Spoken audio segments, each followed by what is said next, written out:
ओम अलग सभी को। हमारा जो ध्येय है,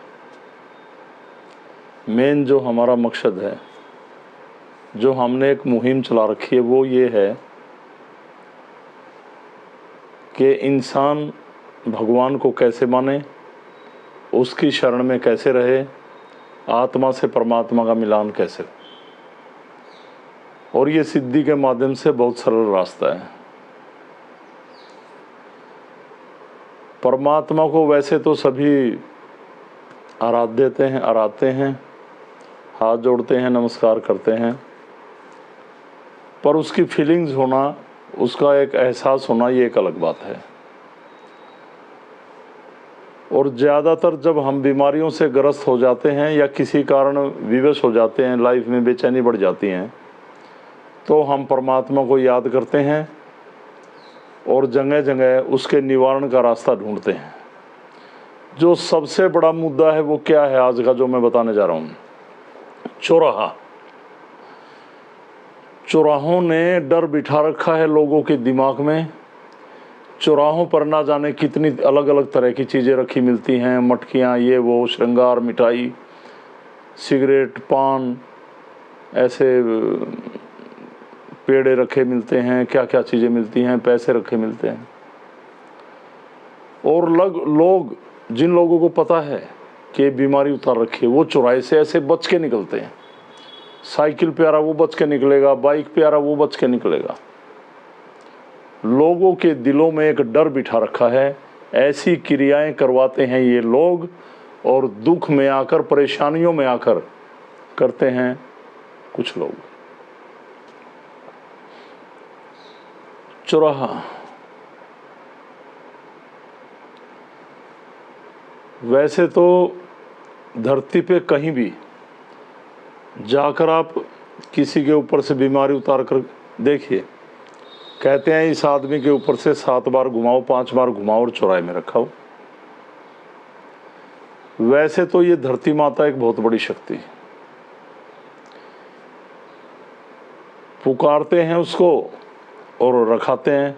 चौराहा जब पृथ्वी पर, एक धरा पर आने जाने वाले लोग एक रास्ते को काट दें, हर दिशा से लोग आए जाएं, तो उसको चौराहे का नाम दे देते हैं।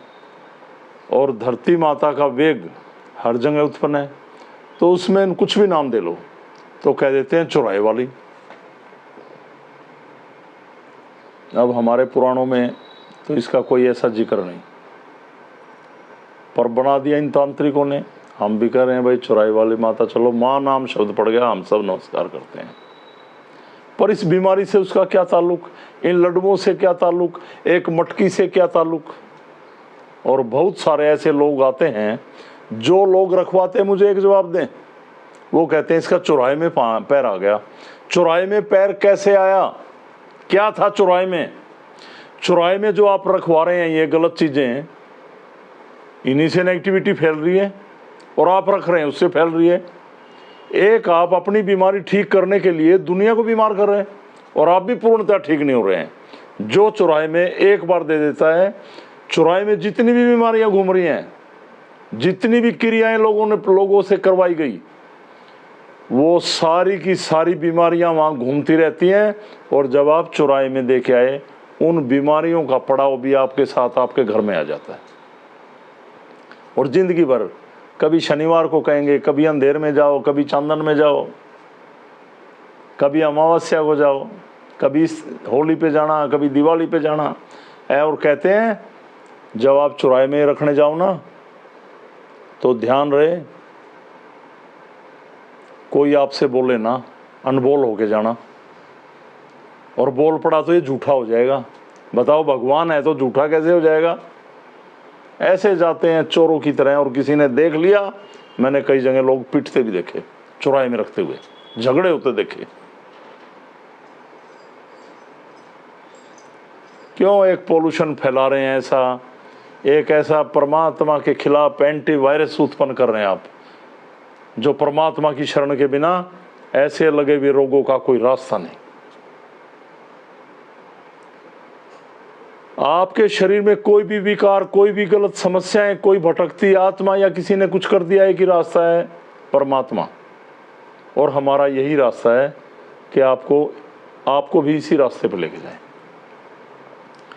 तो मैं सभी से यही निवेदन करता हूं, चौराहे में बिल्कुल ना रखें, चाहे कैसी भी बीमारियों से लड़ रहे हों। आपकी बीमारी भी ठीक नहीं हो रही है, अंडर प्रेशर हो रही है, बल्कि घर में और बुरी शक्तियों का आगमन हो रहा है आपके। कभी आप सोच रहे हो मुझे आराम पड़ गया, ये शरीर आपका ही नहीं, आने वाली और भी संतानें भी तो उत्पन्न होंगी घर में, वो भी भोगेंगी, वो जिंदगी भर चौराहे में देती रहेंगी। तो चौराहे में बिल्कुल ना रखें।